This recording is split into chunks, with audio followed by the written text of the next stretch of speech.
एक बार एक बच्चा अपनी माँ और बहनों के साथ रेलवे स्टेशन जा रहा था, साइकिल रिक्शा पर सवार होकर। लेकिन उस दौरान रास्ते में एक चढ़ाव आया। उस चढ़ाव पर रिक्शा चालक को बहुत मेहनत करनी पड़ी। वो पसीने पसीने हो गया, वो बहुत हांफने लगा। ये देखकर वो बच्चा बहुत दुखी हुआ। उसके दिल को बहुत पीड़ा पहुंची और उसे लगा कि ये तो मानवीय शोषण है। तभी से उसने ठान लिया कि बोझा ढोने की प्रथा को देश से खत्म कर दूंगा। राम मनोहर लोहिया पंडित दीनदयाल उपाध्याय की बातों को ध्यान में रखा और वो बात थी कि जिस दिन भी ये प्रथा देश से खत्म हो जाएगी, वो दिन देश का सुनहरा दिन होगा।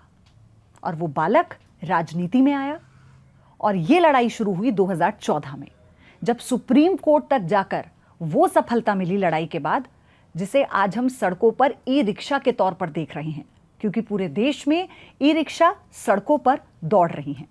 लेकिन ये पूरी कहानी नहीं है, ये कहानी का एक अंश है।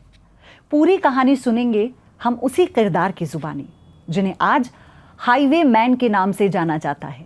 जी हाँ, मैं बात कर रही हूँ सड़क एवं परिवहन मंत्री नितिन गडकरी जी की। सर, आपका बहुत स्वागत है। नमस्कार। क्या वाकई ऐसा था जैसे मैंने कहा? बिल्कुल ऐसा ही था। हमारे यहाँ तिलक पुतला करके एक सिटी एरिया में जगह, उसके बाजू में भारतीय जनता पार्टी का कार्यालय है, शुक्रवार तालाब है। हम जब महल से आते तो चढ़ाव है, और चढ़ाव अभी भी वैसे ही है, MS कोऑपरेटिव बैंक के नीचे में। तो मैं बचपन में जा रहा था और वहाँ 4 लोगों को लेकर वो साइकिल रिक्शा जो आदमी खींच रहा था, उसकी अवस्था देखी नहीं जाती थी। एक प्रकार से ये मानवीय शोषण ही था। मैं भी उतर गया और मैंने भी उसको धक्का लगाया पीछे से। पर वो बात मेरे मन पर बहुत गहरा दुख, संवेदनशील मन को आश्वस्त करने वाली थी। और जब मैं मंत्री बना तो मैंने ये मैकेनाइज्ड ड्रिवन ई रिक्शा और ई कार्ट, यानी बोरा, 101 क्विंटल का बोरा पीठ पे रख कर लोग ऐसे रास्ते पे दिखते थे। अब वो ख़त्म हो गई प्रथा।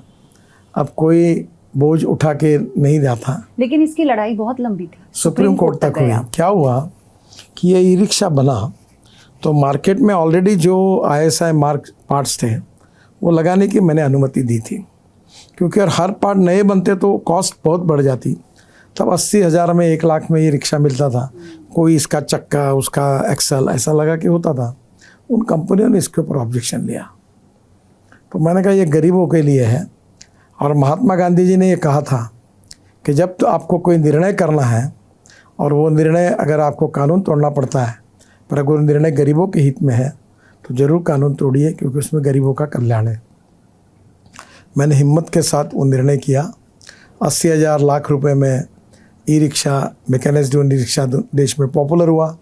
1 करोड़ लोग जो आदमी को खींचने का, आदमी को ढोने का काम करते थे, आज लगभग 99.99% सब जगह ई रिक्शा आया, ई कार्ट आया।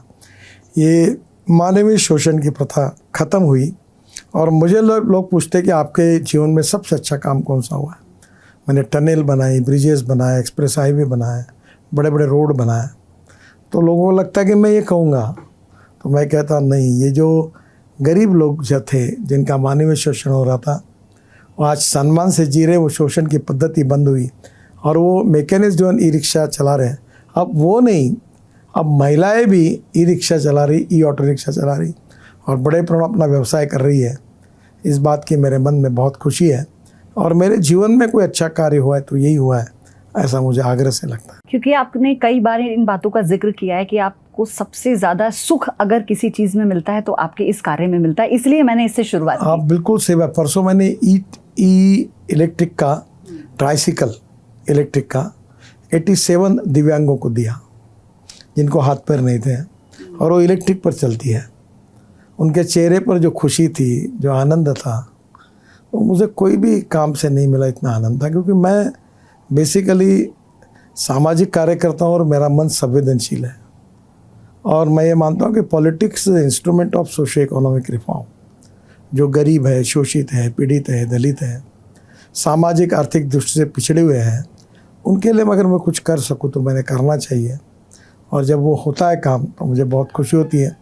मैंने हज़ारों लोगों के हार्ट के ऑपरेशन कर दिए, कैंसर के रुग्णों को मदद की है, अनेक लोगों को पैर लगा दिए, वो फुटबॉल और बुलेट खेलने लगे, फुटबॉल बुलेट चलाने लगे। और अब मैं करीब दिव्यांग पार्क देश का सबसे अच्छा नागपुर में बनाया। तो इन लोगों के, ये दीन दलित, दुर्बल, दिव्यांग, असहाय लोगों के चेहरे पर जब खुशी लगती है, खुशी होती है, तो मेरे जीवन में मुझे बहुत अच्छी उपलब्धि लगती है, मुझे भी खुशी होती है। एक नेता से और फिर एक मंत्री से ये उम्मीद करते